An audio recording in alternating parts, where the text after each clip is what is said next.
Hi everybody, I have my daily video for you today, and today I'm going to show you how to do this, which is a continuous line drawing in abstract style.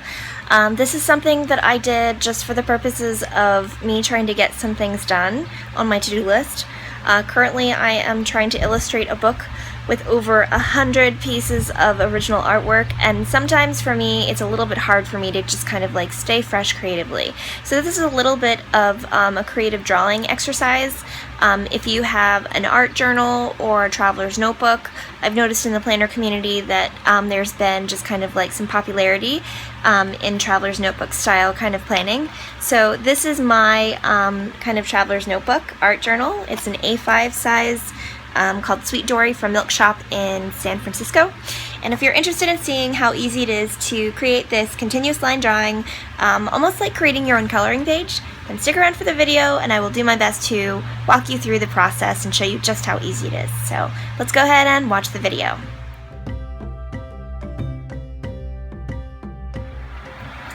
So this is my kind of art journal faux dory, or it's called a wide dory actually. It's about an A5 size, and you can see it's really stacked with books in there. Those are all May Designs kind of May books that I got on like really good price some months ago when they were running a special.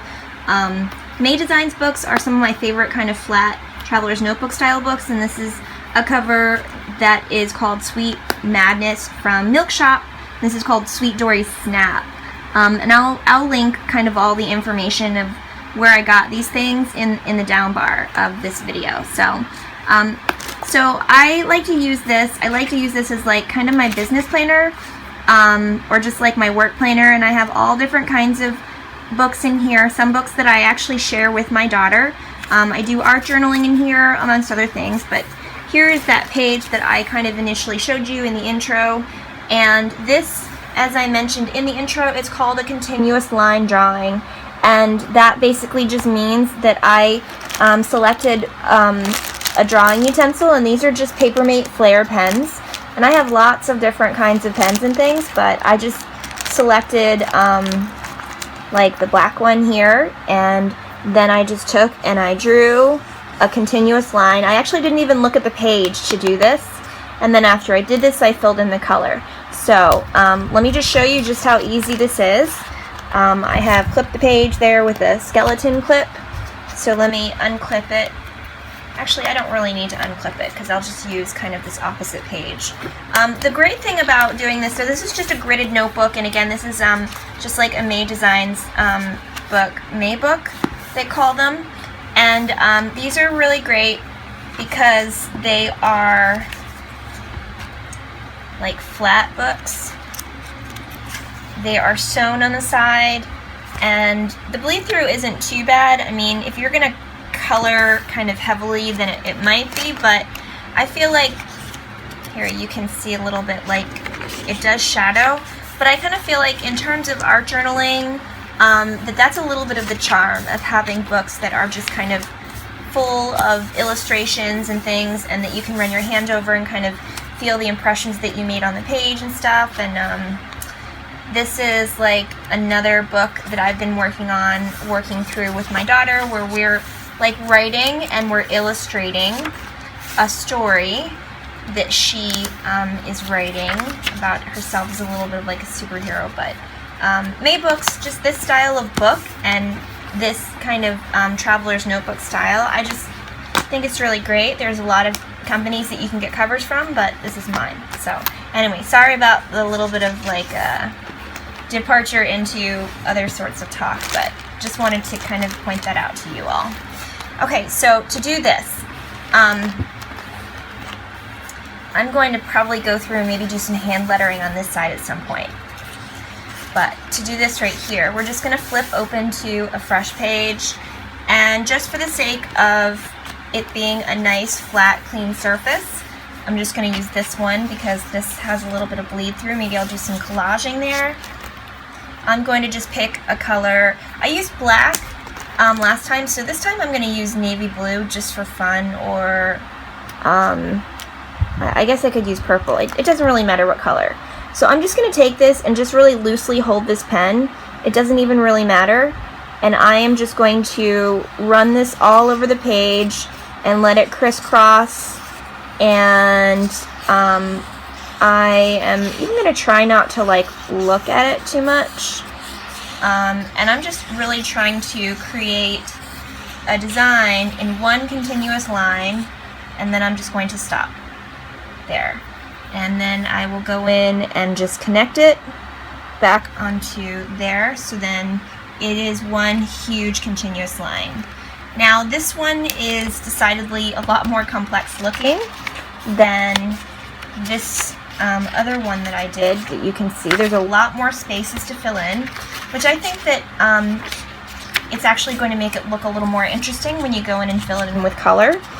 And the way that I usually do this is also a way to think of this as called color field drawing, or just color field art, meaning it's just like a field or a plane, just an expanse of color. And the way that I usually decide how I do color field work is I will just pick a color and start with it, and then I will go in and I will fill in a space. And sorry about that. Some people think that this sort of work, when you see it in art galleries and everything, that the colors are laid out and they're selected in only random fashion. But true color field work and abstract art, it actually does have spatial relationships and relationships to each other.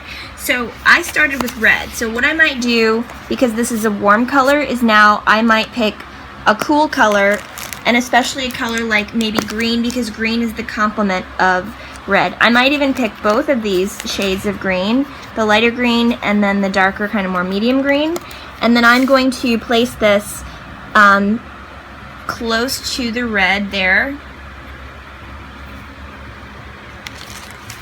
The light green on one side and then the dark green on like this side here. And the reason why I'm doing this is because red and green are complementary colors. And when you use colors, sorry about that, I'm trying to use a handheld camera and color at the same time. But when you use complementary colors, you can think of them most like partner colors. What they do is they add emphasis and strength to one another. They bring out each other's kind of best qualities. And the way that complementary color pairings work are this.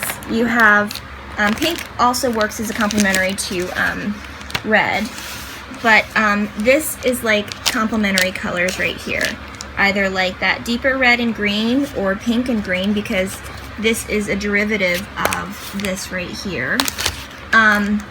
Another color kind of complementary is orange and blue, and then purple and yellow, and here I have light and dark purple. And when you have these complementary colors, they visually strengthen and emphasize one another, and they just end up looking really good together. So now that I've done that kind of pairing, what I will do is maybe I'll go in now, because I just did cool colors. You could also, if you wanted to, you could only work with cool colors, so you could say I'm just going to work on the one side of the rainbow, the one side of the spectrum, or just do warm colors, kind of like this, and then just do all of the work in that. I really like to use, instead of a restricted palette means you only use one kind of set amount of colors. Like that would be a restricted palette, or this would be a restricted palette. I really like using an open palette, which just means I like using all of the colors. Now that I did the red and the green, maybe I'll try something different, like I'll try the yellow and the blue, and again, maybe I'll throw in some, orange and blue. But even that, you can see that those kind of work together. So let's go in with some warm, and what I might do now is I might pick an expanse maybe like this right here, and because I used kind of a navy blue, you'll see that orange with the darker kind of navy blue, it kind of works well together. It's kind of nice. So I'm just going to go in and color this here. And you don't technically even have to fill in the whole shape that's there, that organic amoeba looking kind of shape. You can just as well just kind of get the general idea and then leave a little bit of white space. It gives a little bit of visual texture to it. Now I'm going to go in with this blue and I'm going to do this in a larger space right here. And you don't really need to see me do that, but you can kind of see how it starts to kind of build upon itself. And then just gradually I'm going to go in color by color, one at a time, and use whatever color I just used to decide what I'm going to do for my next color. And I might even like pop over here. So let me just color in some of this, and then we will kind of I will show you what I did so that you can kind of see how it works.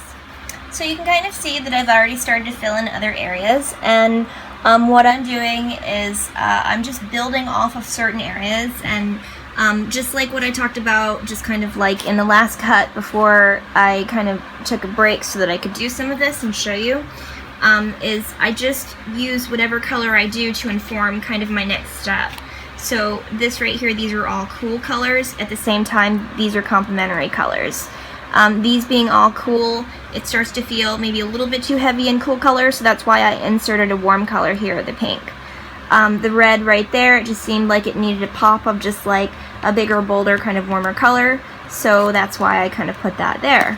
So that's basically the gist of how you do it, and there are no real rules about how you go about doing something like this. You can fill it in if you want to, or you can leave some more open spaces. Because there's so many kind of white open spaces, you could just leave that.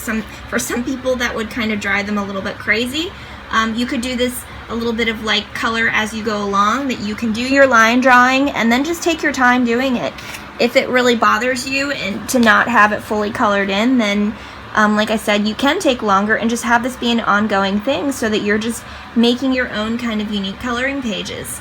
And then just to kind of springboard even off of that you could have your abstract art over here, and then you could do some journaling over here, some writing, or some hand lettering. There's just lots and lots of different ways to kind of do it.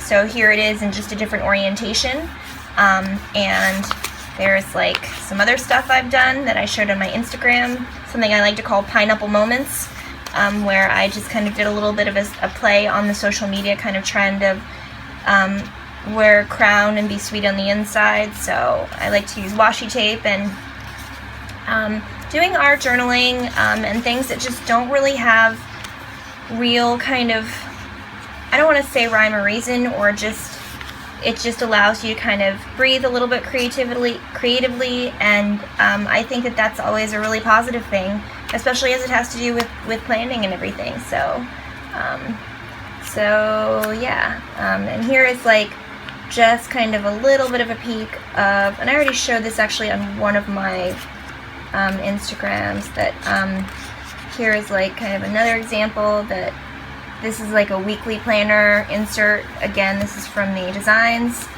and this is what I use for doing work and stuff. Here's a skeleton clip from Michael's, and this is great.